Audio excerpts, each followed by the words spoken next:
আমাদের অনন্য স্টোরি সকল প্রকার পার্ট গল্প দেখতে আমাদের চ্যানেলটি সাবস্ক্রাইব করে পাশে থাকা বেল আইকনটিতে ক্লিক করে অল নোটিফিকেশন অন করে দিন। আরে আরে, সমস্যা কি তোমার? বলা নেই ক নেই, সবসময় খালি তুলে নাও কেন? আমার কি পানি নাকি? প্র্যাকটিস করছি বাবু, আমাদের ফুটবল টিমের প্লেয়ারদের পাল্টতে হবে না, তারই প্র্যাকটিস করছি, বুঝেছো? প্রহর কথা বলতে বলতে খুশিকে নিয়ে পানিতে নামছে। খুশি সেটা দেখে চোখ বড় বড় করে বলল, এই এই, তুমি পানিতে নামছো কেন? ভিজে যাবো তো আমি। হ্যাঁ, তো ভেজার জন্যই তো নিয়ে যাচ্ছি। 2 দিন হলেও গোসল করো না, আর কতদিন বিনা গোসলে থাকার প্ল্যানিং আছে? হ্যাঁ জানি নোংরা থাকা তোমার ফেভারিট বিষয়, তবে আমার মোটেও না। আমার অপরিষ্কার একদম পছন্দ না, তাই তোমাকে এখন গোসল একদম ফ্রেশ হয়ে যেতে হবে, ঠিক আছে? গোসল করতে হবে মানে? তা ওই ঠান্ডা পানিতে? মোটেও না। আর তাছাড়া আমি চেঞ্জ করে পরবো কি? আমার কাছে কি কাপড় চোপড় আছে নাকি? তোমার প্রেমিককে কি এত কাঁচা প্লেয়ার মনে হলো তোমার? তোমাকে যদি আনতে পারি তাহলে তোমার জন্য কাপড় চোপড় আনা কি খুবই একটা কঠিন ব্যাপার? তার এইসব ভেবে বাহানাবাজি করে কোনো লাভ নেই, গোসল তো তোমাকে করতেই হবে।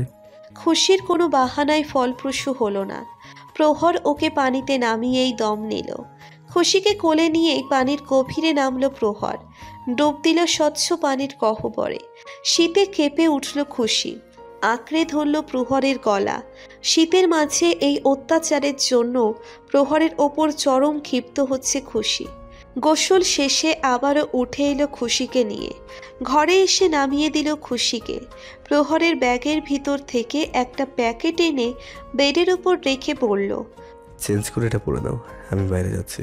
প্রহর বাইরে যেতেই খুশি প্যাকেট খুলে দেখল একটা আকাশি নীল শাড়ি আছে তাতে। খুশি বুঝতে পারল এই জবরদস্তি গোসল করানোর উদ্দেশ্যটা কি, কিন্তু এখন তো আর কিচ্ছু করার নেই। ওর কাছে আর কোনো কাপড় চোপড় নেই, তাই না চাইতেও এটাই পরতে হবে। কিন্তু ও তো শাড়ি পরা ভালো করে জানেও না। প্রহরকে এটা বললে সে আরও সুযোগের সদ্ব্যবহার করতে চলে আসবে। না না না, এর চেয়ে ভালো আমি নিজেই যা পারি তাই করি। খুশি চেঞ্জ করে নিজেই কোনো রকমের শাড়িটা পেঁচিয়ে নিল, কিন্তু বাইরে যেতে পারছে না ও। শাড়ি পরে প্রহরের সামনে যেতে কেমন লাগছে যেন ওর, তাই ওভাবেই রুমে বসে রইল। তবে সেটা আর বেশিক্ষণ পারল না। কিছুক্ষণ পরই দরজার কড়া নাড়ল প্রহর। এতক্ষণে প্রহর বাইরেই নিচের কাপড় চেঞ্জ করে নিয়েছে, তাই এবার খুশিকে ডাকছে। আর আবারও ব্যর্থ হয়ে দরজা খুলে দিল খুশি। দরজা খুলে দিলে প্রহরের নজর ধন্য হলো প্রিয়তমার দর্শনে। এই প্যাঁচানো অগোছালোভাবে পরা শাড়িতেও পৃথিবীর সবচেয়ে অপরূপা মনে হচ্ছে সামনের রমণীকে, যে রমণীতে প্রহর বারংবারই ধরাশায়ী। ভালোবাসা বুঝি এমনই, নিজের ভালোবাসার মানুষকে সব রূপেই অবিস্মরণীয় লাগে। প্রহর মুগ্ধ নয়নে তাকিয়ে খুশির কাছে এসে বলল, শাড়ি পরতে পারো না, আমাকে বলোনি কেন? এসো, আমি ঠিক করে পরিয়ে দিচ্ছি। খুশি আমতা আমতা করে বলল, না না থাক, আমি এভাবেই ঠিক আছি। প্রহর ঠোঁটে দুষ্টু হাসির রেখা ঝুলিয়ে খুশির দিকে ঝুঁকে বলল, কেন ভয় হয় বুঝি? আমি কাছে আসলে নিজের উপর নিয়ন্ত্রণ রাখতে পারবে না, তাই না? খুশি গলা ঝেড়ে বলল, এমন কিছুই না। ঠিক আছে, শাড়ি পরাতে দাও, তাহলে না হয় বিশ্বাস করব। ওকে পরিয়ে দাও, আমার কিছু যায় আসে না। প্রহর মুচকি হেসে খুশির শাড়ি ঠিক করে দিতে লাগলো। শাড়ি পরাতে গিয়ে প্রহরের হাতের স্পর্শ লাগছে খুশির অঙ্গে। কোনো বিনার তার যেন বেঁচে উঠল প্রতি ইন্দ্রে। শিহরণ জাগছে খুশির মনে। মন মস্তিষ্কের মাঝে শুরু হচ্ছে সংগ্রাম। দুর্বল হয়ে পড়ছে খুশি। যে কোনো সময় মন মস্তিষ্কের এই লড়াইয়ে মস্তিষ্ককে প্রবলভাবে হারিয়ে দিবে মন। কিন্তু ওকে হারলে যে চলবে না, নিজেকে শক্ত রাখতে হবে। শাড়ি পরানোর শেষে প্রহর 2 হাতে খুশির মুখটা আগলে ধরে মোহিত নয়নে তাকিয়ে বলল, আজ তো তোমাকে দেখে সমুদ্রও হিংসা করবে। এই নীল শাড়িতে যে তুমি ওই নীল সমুদ্রের সৌন্দর্যকেও হার মানিয়ে দিয়েছ। প্রহরের জাদু যেন খুশিকে মন্ত্রমুগ্ধের ন্যায় বশ করে নিচ্ছে। পারছে না নিজেকে আটকাতে। প্রহর নামের আগুন যে ওর শক্ত করে রাখা বরফের পারদটাকে ধীরে ধীরে গলিয়ে দিচ্ছে। নিজেকে বাঁচাতে খুশি প্রহরের কাছ থেকে সরে যেতে লাগলো, কিন্তু তাতেও ব্যর্থ হলো সে। প্রহরের হাতে আটকা পড়ল ওর হাত। প্রহর খুশির হাত ধরে মায়াবী কণ্ঠে বলল, hi highness, feel your dance with me please. খুশির এখন বড় অসহায় লাগছে নিজেকে। করুণ চোখে তাকালো প্রহরের পানে। এমন কেন করছে প্রহর? এমন করলে কিভাবে শক্ত রাখবে ও নিজেকে? এই যে এই বিনয়ী আবদারকে এখন কিভাবে মানা করবে ও যে পারে না মানা করতে। খুশির হ্যাঁ বলার অপেক্ষায় রইল না প্রহর।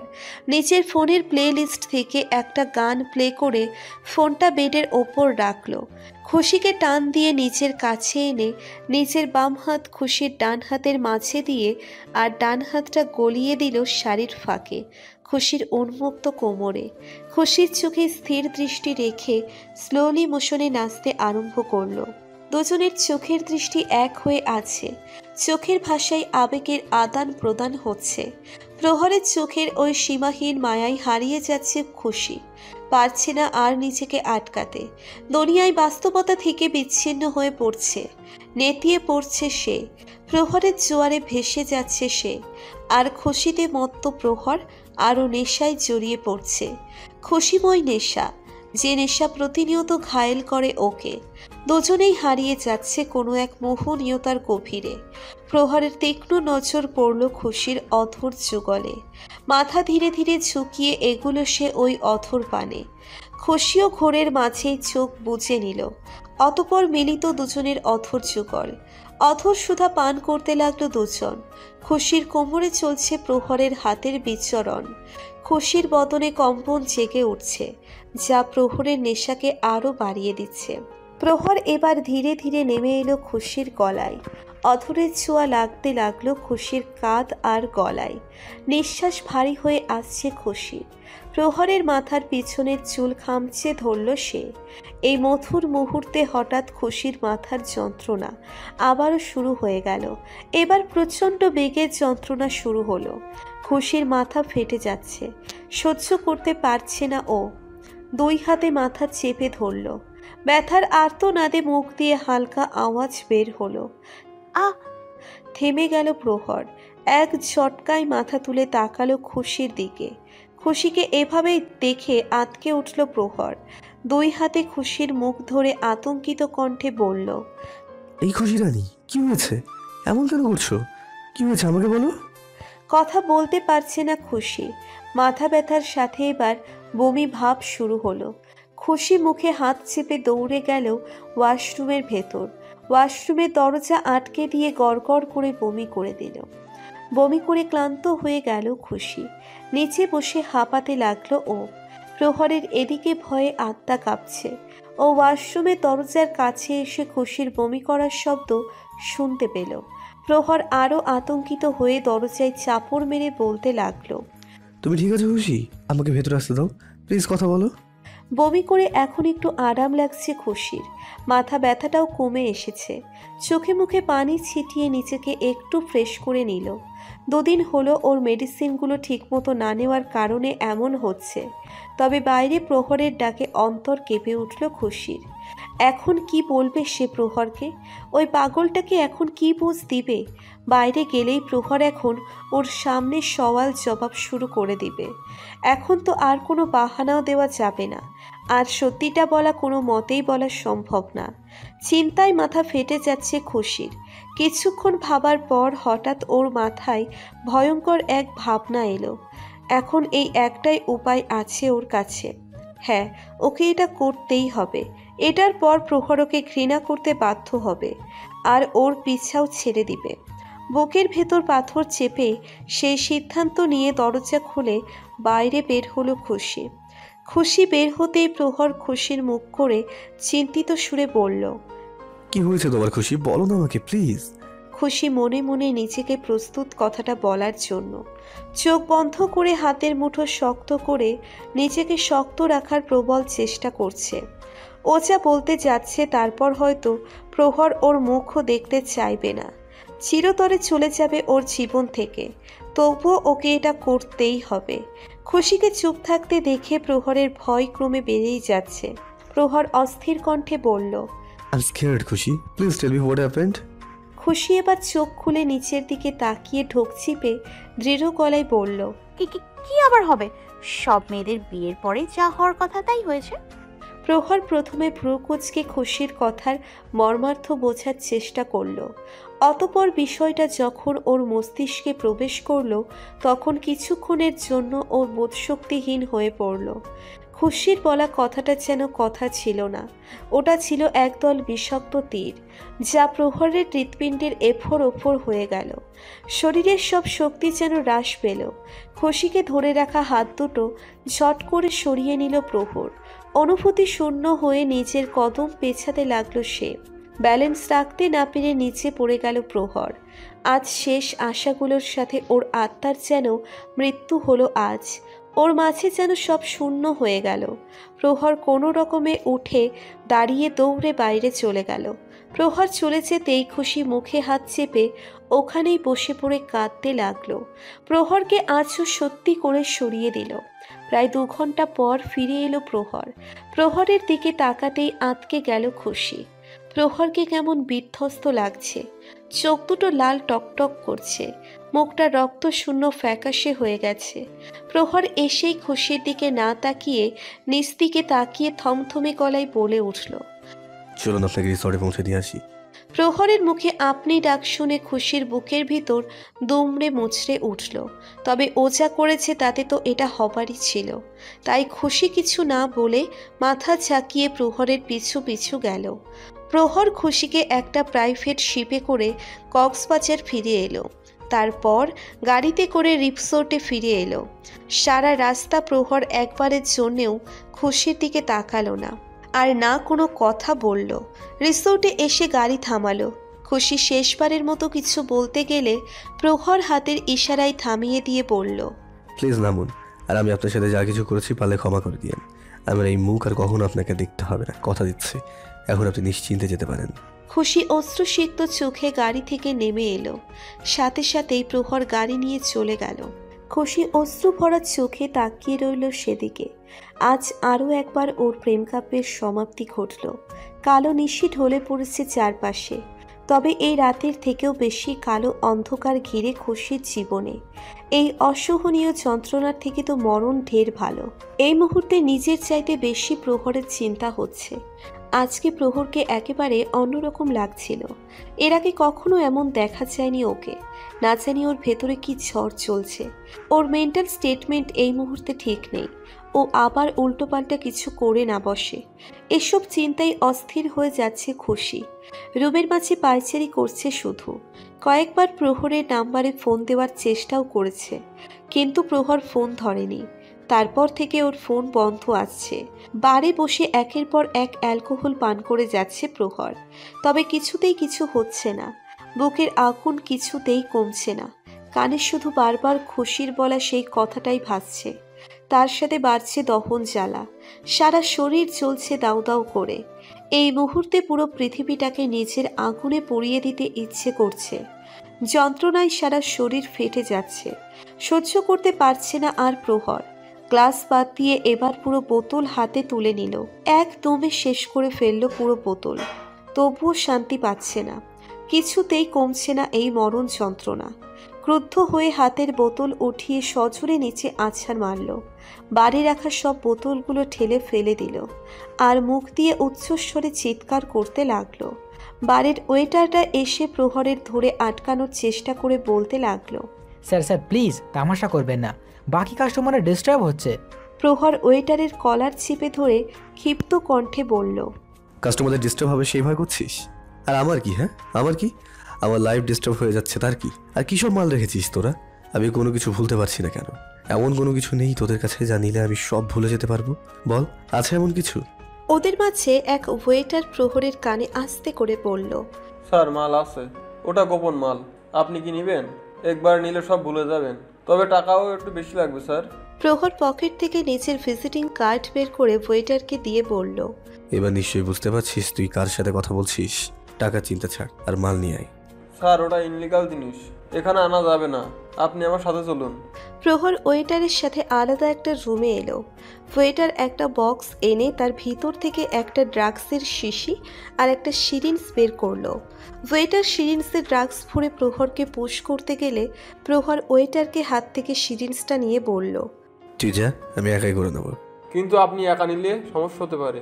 এটা ওভারডোজ হয়ে গেলে আপনার অনেক ক্ষতি হতে পারে, এমনকি আপনার জানও যেতে পারে। প্রহর তাচ্ছিল্যের হাসি দিয়ে বলল। এর চেয়ে ভালো আর কি হতে পারে? তোকে যেতে বললাম, তুই যা। কিন্তু স্যার। প্রহর এবার রাগী কণ্ঠে বলল। I said get lost. ছেলেটা এবার ভয় পেয়ে চলে গেল। প্রহর শিরিন্সের দিকে অদ্ভুত নজরে তাকিয়ে বলল, I love become poison Khushi and now finally it's destroy me but I love this also. প্রহর সিঁড়ির পুরোটাই নিজের হাতে পুশ করে নিল। আর কিছুক্ষণের মধ্যেই প্রহর ঢলে পড়ল। ওয়েটার ছেলেটা বাইরে এসে অন্য ওয়েটারকে বলল, ভাই ওই স্যার তো পুরাই ওভারডোজ নিয়ে ফেলেছে, এখন কি করব? উনি তো মারা যেতে পারে। অন্য ওয়েটার বলল, আচ্ছা দাঁড়া, আমি ওই স্যারকে চিনি, উনি মেহরাব ইন্ডাস্ট্রির মালিক। এখানে ওনাদের রিপোর্ট আছে, আমি রিপোর্টে ফোন করে বলে দিচ্ছি। সারাটা রাত অস্থিরতায় কেটেছে খুশির। একটুও ঘুমোতে পারেনি, মনটা প্রচুর অশান্ত হয়ে যাচ্ছে। অজানা কোনো ভয়ে বুকটা ধুকপুক করছে। একবার প্রহরের কোনো খবর না পাওয়া পর্যন্ত শান্তি পাচ্ছে না কিছুতেই। আজ ওরা চলে যাবে, জারিফ এসে প্যাকিং করতে বলে গেছে, একটু পরেই বের হতে হবে। কিন্তু যাওয়ার আগে একবার প্রহরের খবর না পেলে ও যে শান্তি পাবে না। প্রহরের নাম্বার সেই রাত থেকে বন্ধ আসছে, তাই এবার খুশি সব দ্বিধা দ্বন্দ্ব ফেলে ফাহিমের নাম্বারে কল দিল। 2 বার রিং হওয়ার পর ফোন রিসিভ হলো। খুশি বলে উঠল, দেব আই মিন ফাহিম ভাইয়া, আমি খুশি বলছি। ফাহিম ওপাশ থেকে তিক্ত কণ্ঠে বলে উঠল, এখন কেন ফোন করেছেন আপনি? আর কি চান? আপনি যা চেয়েছিলেন তা তো করে ফেলেছেন, এখন আর কিসের জন্য ফোন করেছেন? খুশি ভয়ের্থ কণ্ঠে বলল, মামা মানে প্রহর ঠিক আছে, ওর কিছু হয়নি তো? ওয়াও, আপনি সত্যি গ্রেট। প্রহরকে মৃত্যুর মুখে ঠেলে দিয়ে এখন ওর জন্য চিন্তা দেখাচ্ছেন। অন্তর কেঁপে উঠল খুশির, কাপা কাপা কণ্ঠে বলল, মৃত্যুর মুখে মানে কি বলছেন আপনি? ভাইয়া প্লিজ বলুন না প্রহরের কি হয়েছে, ও ঠিক আছে তো? হ্যাঁ, মৃত্যুর মুখে। প্রহর কাল ড্রাগসের ওভারডোজ নিয়ে ফেলেছে।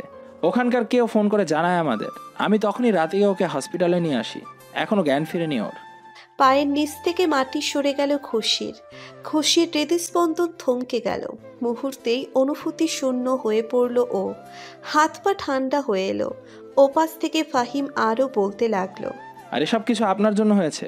আপনি জানেন, এখন আমার নিজেকেই প্রহরের কাছে অপরাধী মনে হয়, কারণ কোথাও না কোথাও আপনার সাথে সম্পর্কে জড়াতে আমি ওকে পুশ করেছিলাম, আর তার ফলস্বরূপ দেখুন এত কষ্ট পাচ্ছে ও।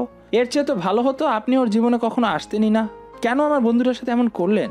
ও তো সবটা উজাড় করে আপনাকে শুধু ভালোই বেসেছিল, তাহলে কেন করলেন ওর সাথে এমন?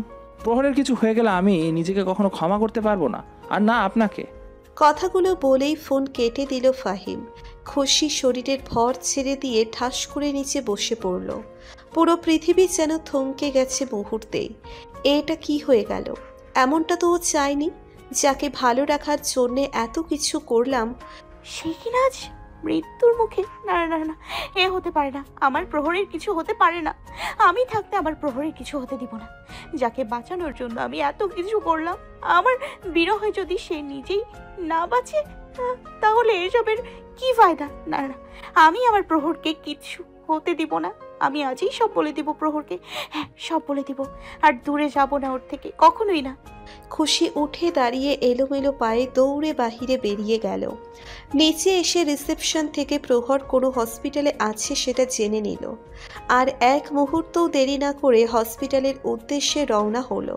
যেতে যেতে শুধু একটাই দোয়া করছে, ওর প্রহর যেন ঠিক থাকে, ওর যেন কিছু না হয়। হসপিটালে এসে দৌড়ে ভেতরে গেল খুশি। বুক কাঁপছে ওর। ভেতরে চেয়ে যেন প্রহরকে ঠিক দেখে এটাই দোয়া করছে।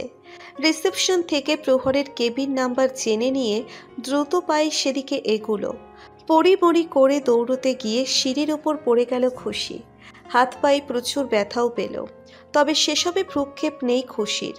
আবারও উঠে দাঁড়িয়ে এলোমেলো পায়ে এগুলো প্রহরের রুমের দিকে। প্রহরের কেবিনের দরজায় এসে দেখতে পেল প্রহরের জ্ঞান ফিরেছে। ফাহিমের সাথে কথা বলছে ও। প্রহরের জ্ঞান ফিরেছে দেখে খুশির দেহে যেন প্রাণের সঞ্চালনা হলো। স্বস্তির নিঃশ্বাস ফেলে রুমের ভেতরে কদম বাড়ালো খুশি। প্রহরের নজর পড়ল খুশির দিকে, তবে খুশিকে দেখে ওর চেহারার ভাবভঙ্গির তেমন পরিবর্তন হলো না। ফাহিম পিছনে ফিরে খুশিকে দেখে একটু অবাক হলো। খুশির কাছে এগিয়ে এসে বলল, ভাবি, আপনি এখানে কি করছেন? সরি, তখন আমার মাথা ঠিক ছিল না, তাই উল্টাপাল্টা বলে ফেলেছি। তবে আপনার এখানে আসা ঠিক হয়নি।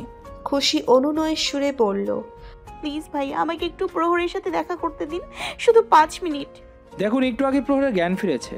আপনাকে দেখে প্রহর আবার হাইপার হয়ে যেতে পারে, তাই আপনি এখন এখান থেকে চলে যান প্লিজ। প্রহর এবার বলে উঠল, it's okay Fahim, I am fine. আসতে দাও ওনাকে, দেখি কি বলতে চান উনি। ফাহিম একবার প্রহরের দিকে তাকিয়ে একটা দীর্ঘশ্বাস ছেড়ে রুমের বাইরে চলে গেল। খুশি আস্তে আস্তে প্রহরের বেডের কাছে এসে দাঁড়ালো। প্রহরের দিকে তাকিয়ে ভারাক্রান্ত গলায় বলল, প্রহর, তুমি ঠিক আছো? প্রহর রুষ্ট চোখে তাকিয়ে তাচ্ছিল্যের সুরে বলে উঠল, unfortunately I am all right. I am so sorry miss খুশি। সরি মিসেস খুশি। অতি দুঃখের সহিত বলতে হচ্ছে যে আমি একদম ঠিক আছি। খুশি আহত কণ্ঠে বলল, এসব কি বলছো প্রহর? ঠিকই তো বলছি। আপনি নিশ্চয়ই দেখতে এসেছিলেন আপদটা সত্যি সত্যি বিদায় হলো কিনা, কিন্তু স্যাডলি আপনাকে সে অসীম খুশিকা দিতে পারলাম না। আপনার আশায় তো বালিচাপা পড়ে গেল। সত্যি আপনার সাথে এটা একদম ঠিক হলো না।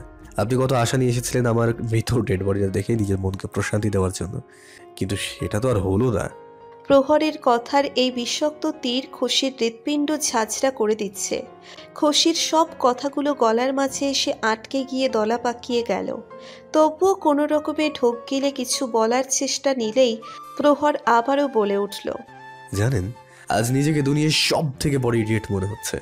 আপনার মধ্যে একটা স্বার্থপর বিশ্বাসঘাতিনীর জন্য আমি আমার জীবনটা পর্যন্ত দিতে চেয়েছিলাম। আমার মতো অপদার্থ দুনিয়াতে আর একটাও হবে না। মানুষ একবার চোট খেয়ে শেখে, পরবর্তীতে আবারও সেই ভুল করার বোকামি করে না। অথচ এই আমি দুইবার একই ভুল করলাম। নারী যে কত বড় ধোঁকাবাজ হয় সেটা আমি আগে থেকে জানা সত্ত্বেও আবারও আপনার পাতা ফাঁদে পা দিলাম, আর তার যথাযথ ফলও পেয়ে গেলাম। I deserve it actually. প্রহরের তিক্ত কথায় খুশির ভেতরে যেন রক্তক্ষরণ হচ্ছে। খুশি অশ্রু সচল চোখে বলতে নিল, প্রহর, আমার কথাটার তো শোন। খুশিকে মাঝপথেই থামিয়ে দিয়ে প্রহর দৃঢ় কণ্ঠে বলল, ব্যাস, অনেক শুনেছি আপনার কথা। আর না, আর আপনার এই মিথ্যে চোখের পানি আমাকে আর ভেজাতে পারবে না। আমি বুঝে গেছি আপনার মনোকামনা। আপনি চান আমি সারা জীবন আপনার বিরহে দেবদাস হয়ে থাকি, আর আমার কষ্ট দেখে আপনি পৈশাচিক আনন্দ পান। তবে আপনার এই মনোকামনা পূরণ হতে দেবো না আমি। আপনাকে আর ভিজতে দেবো না। অনেক হয়েছে। আর না, এবার আমিও আপনাকে দেখিয়ে দেবো যে আমার জীবনে আপনার কোনো স্থান নেই। Even not exist to me. আপনাকে ছাড়াও আমি ভালো থাকতে পারি, ইভেন বেটার থাকতে পারি। দাঁড়ান, আপনাকে এক্ষুনি সেটা প্রমাণ দিয়ে দিচ্ছে। প্রহর এবার উচ্চস্বরে ফাহিমকে ডাক দিল। একটু পরেই ফাহিম তড়িঘড়ি করে ভেতরে এলো।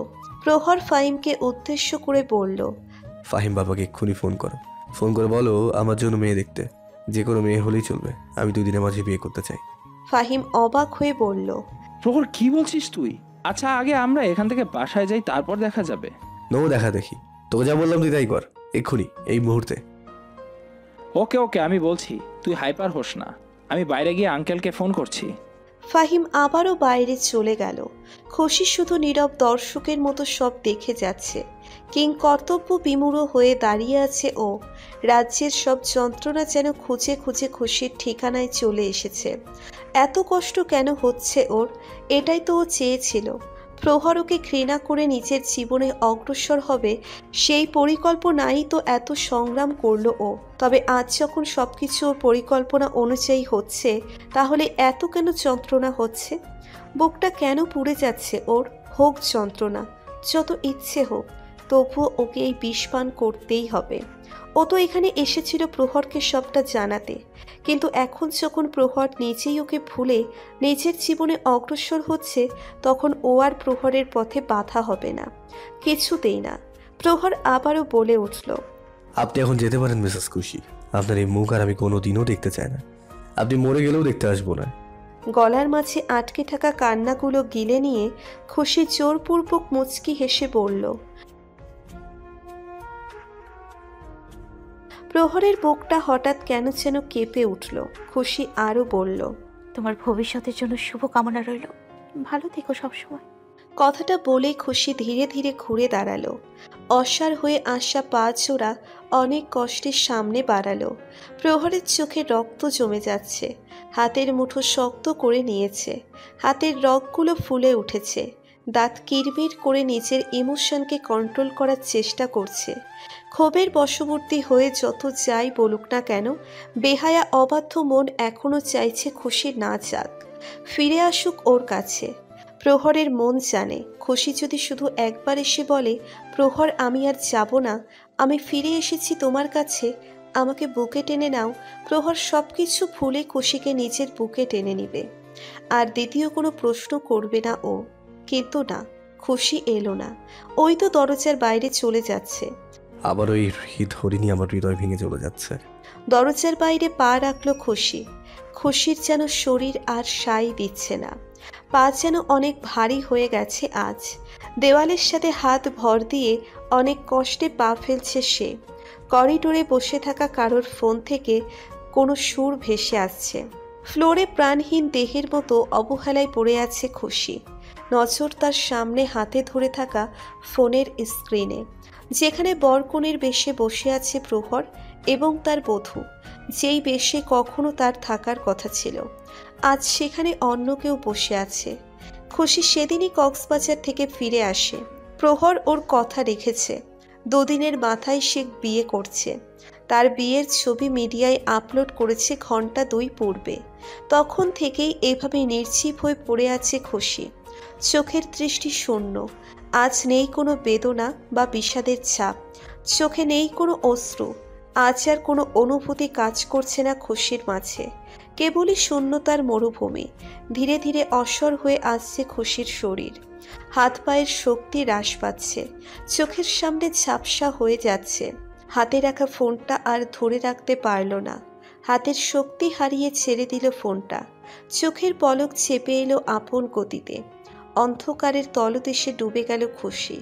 যাক ডুবে, সে আর ফিরতে চায় না, ফিরতে চায় না এই স্বার্থপর পৃথিবীতে। এটাই যেন হয় ওর শেষ ঘুম।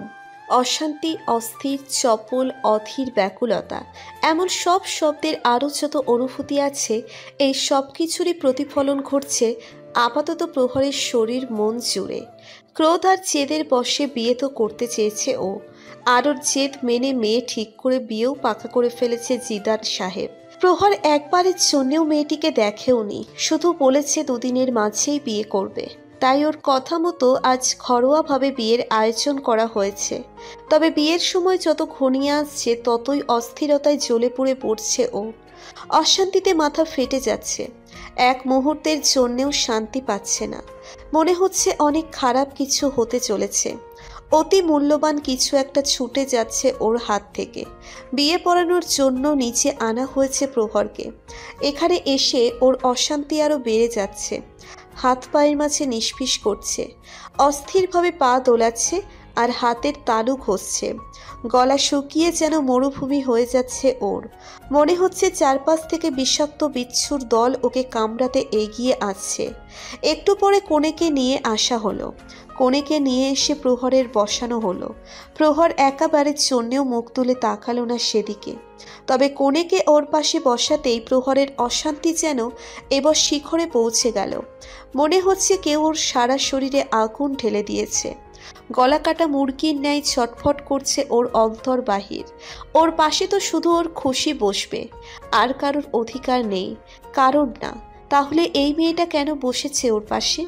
মেয়েটার এত সাহস কি করে হলো? কিছুক্ষণের মধ্যেই কাজী বিয়ে পড়ানো শুরু করলো। এবার যেন প্রহরের নিঃশ্বাসই বন্ধ হয়ে আসছে। না, আর পারছে না ও। এখানে আর এক সেকেন্ডও বসে থাকলে ও দমবন্ধ হয়ে মরে যাবে। কাজী সাহেব যখন কবুল বলতে বলল, তখন হঠাৎ প্রহর ঠাস করে উঠে দাঁড়ালো। সবাই হতবাক হয়ে তাকালো ওর দিকে। প্রহর ওর বাবার সামনে এসে করুণ সুরে বলল, আই কান্ট বাবা, আই এম সরি। প্রহরের মনের অবস্থান সম্পর্কে ভালোভাবেই অবগত ওর বাবা, তাই তিনি বাধা দিলেন না প্রহরকে। চোখের ইশারায় প্রহরকে আশ্বস্ত করল। ব্যাস, প্রহর আর একটা মুহূর্তও অপেক্ষা করল না, এক ছুটে বেরিয়ে গেল বাইরে। ফুল স্পিডে গাড়ি চালাতে চালাতে নিজের শেরওয়ানির বোতামগুলো এক হাতে টেনে হিঁচড়ে খুলে ফেলল প্রহর। ও জানে না ও কি করছে, কোনটা ভুল কোনটা ঠিক তাও জানে না। ভালো মন্দের বিচার করার স্থিতি নেই এখন ওর মাঝে। শুধু জানে এই মুহূর্তে ওর খুশির কাছে যেতে হবে, তাছাড়া ওর এই অশান্ত ঝড় শান্ত হবে না। ও জানে না কেন যাচ্ছে ও খুশির কাছে, কিবা বলবে গিয়ে। শুধু জানে এই মুহূর্তে খুশিকে না দেখতে পেলে ওর দম বন্ধ হয়ে যাবে।